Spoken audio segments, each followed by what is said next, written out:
Hello, friends. This is Dave Hurwitz, executive editor at ClassicsToday.com, here with a really cool album of band transcriptions. I love band music, and band transcriptions are so much fun because you can compare them to the originals, and sometimes the result is absolutely fascinating. This is a particularly interesting one. It's called Innovations. And it features the United States Air Force Band in Washington under Colonel Lowell E. Graham, who is the commander/conductor. They're very good. I mean, these military bands are fantastic. You know, there's the President's Own Marine Band, and I mean, they're just spectacular. They really are enormously talented, and they play marvelous music. I mean, the band tradition is just, I can't talk about it enough. I talk about it a lot, but it's one of those great unsung musical things in the United States, particularly because the tradition of band playing is immense, and the quality of these musicians is astonishing. So this is a fabulous disc. It's very well recorded. It's not on any label. It says on the back here, this compact disc is approved for the Department of the Air Force use and is not for sale. Well, here's a news flash. I bought it. It was for sale, and you can download it. It's available that way, too. So I have no idea who's doing it. I really don't. If it's illegal, it says here again, it's approved by the Department of the Air Force for use in public service, broadcasting, recruiting, educational activities, troop morale, and retention. It is to be used only within the scope of these Department of Air Force activities. Well, I consider this to be an educational activity, so I hope that I'm not going to get arrested or something. Let me tell you about what's on it and just talk about how splendid it is, because you really should hear it.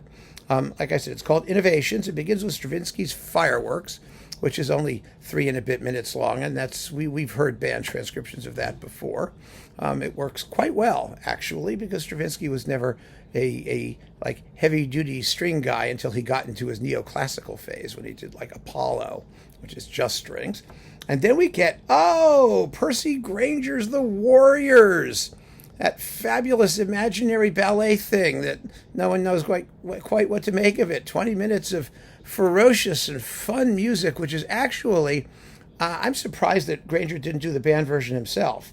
It was arranged by Frank Papajohn was his name, and very, very well. I mean, because Grainger's music is basically all band music. I mean, it's, sort of not designed for anything in particular. You can arrange it a million ways, just like Grainger did.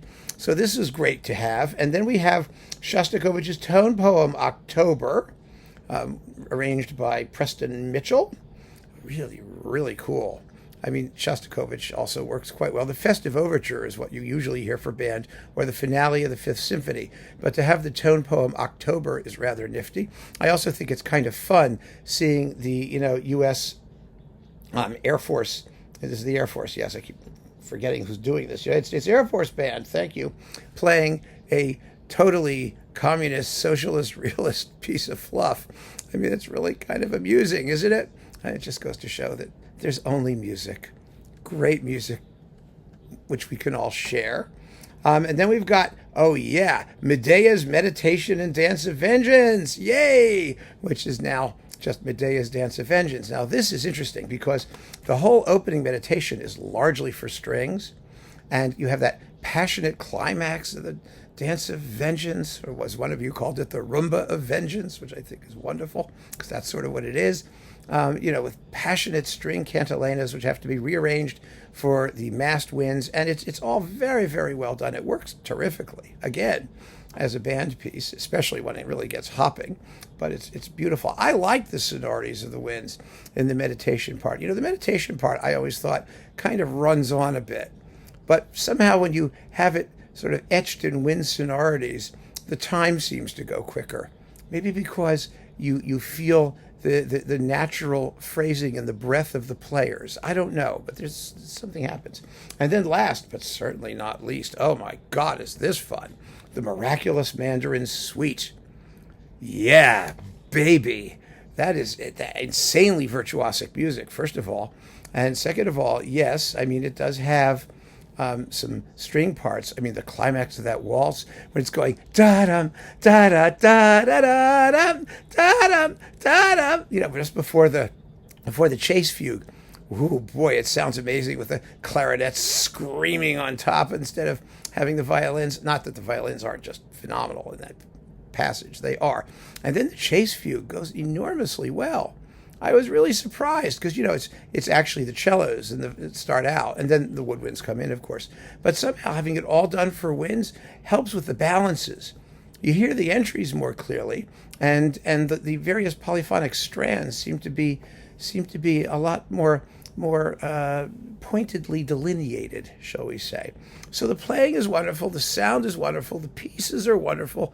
If you're a band person, I really recommend that you try and find this, assuming we can do it without having them come for us and take it away, because it is an educational experience.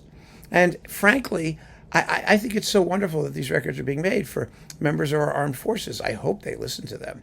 I really do. I hope that they get them and they listen to them and enjoy them, because it is extraordinary music making done by enormously sophisticated arrangers and musicians.